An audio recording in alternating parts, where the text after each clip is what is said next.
Daniel's first sermon in response to one of his prompts, where he asked us to contemplate the question of what mountains have been part of the landscapes of our lives and what they have meant to us. As I grew up in New Hampshire, one of my first distinct mountain memories is of the old man of the mountain. I remember my parents telling me about the jutting rock face that looked like the profile of a man, and being so excited to get to see it in person.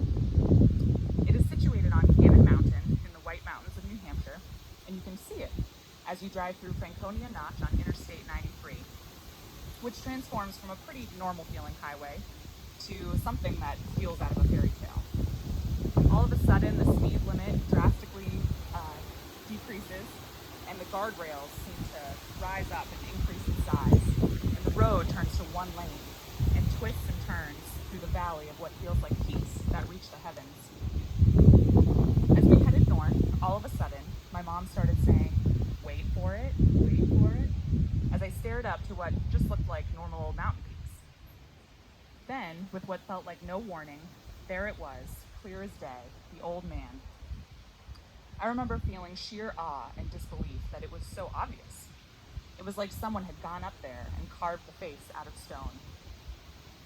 As you can imagine, observing it from the car, the face was gone just as quickly as it had appeared.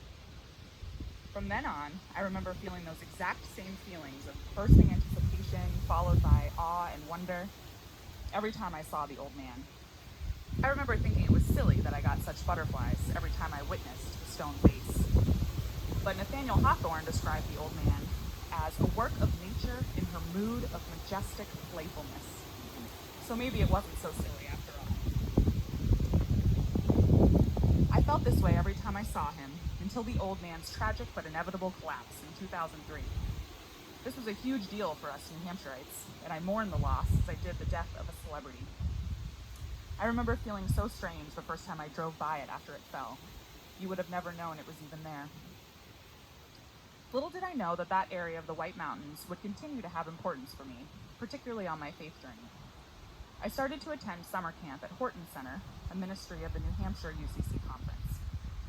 Nestled in Pinkham Notch in the White Mountains, a short distance from the old man, this camp was the most beautiful place I had ever been, and Chapel Rock, where we worshiped, is still one of my favorite places of all time. The camp is where I first experienced my true appreciation of God's creation. About a 20-minute hike from the camp base, Chapel Rock was this huge jutting rock face with a wooden cross someone had constructed. All the kids sat on various spots on the rock during worship, and I remember racing up the trail to try to get the best spot at the top, where you could worship, while getting the best view of the vast surrounding mountains.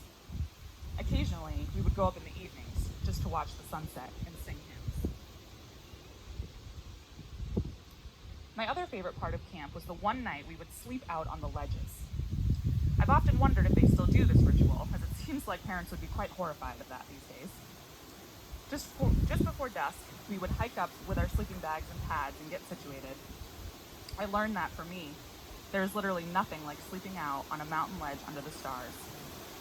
Every time I had those same butterfly feelings of awe and wonder that I saw from seeing the old man, and I've never felt closer to God in heaven. We used to have a trampoline in our backyard growing up, and I would sleep out there to try to recreate my ledge slumber. Thanks to Daniel's sermon last week, I now know why I tried so desperately to recreate that event and those feelings. Because, like me and Shepherd, I was trying to recreate the spiritual practice of mountain quiescence. I resonated so deeply with her words Daniel wrote about. Those moments of perceptiveness before sleep are among the most rewarding of the day. I am emptied of preoccupation, and there is nothing between me and the earth and the sky. This was also while sleeping on the trampoline did the trick, but was never quite the same. In addition to catapulting me into my faith journey, this camp also helped me discover my love for hiking.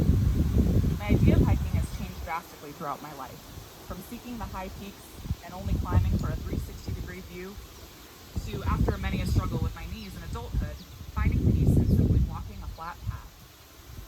I feel fortunate for all the mountains I've summited, and maybe one day I'll get back to being able to reach the tallest peaks. But until then, I'll enjoy their beauty from afar and let the words of Sir Edmund Hillary bring me peace. He said human life is far more important than just getting to the top of a mountain. feel nostalgia to this day for the old man of the mountain. When I was working an auction at St. Stephen's Episcopal Church in Middlebury last year, someone had entered a framed original photograph of the old man, taken less than a month before its demise. When I saw it, I got those same butterfly feelings I used to get as a child, waiting and waiting for the moment the stone face would reveal itself. I knew I had to have this photo, and I assumed no one else at the auction would care, and that the photo would shortly be mine. When the photo was finally delivered into the hands of auctioneer Tom Broughton, a man in one of the middle rows immediately bid. My heart sank.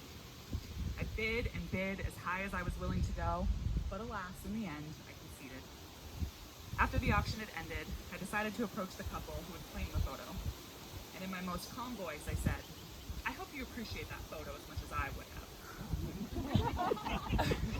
I was content. After all, I knew that just like God and my love for climbing the tallest peaks, I could carry my love for the old man in my heart and not on my wall.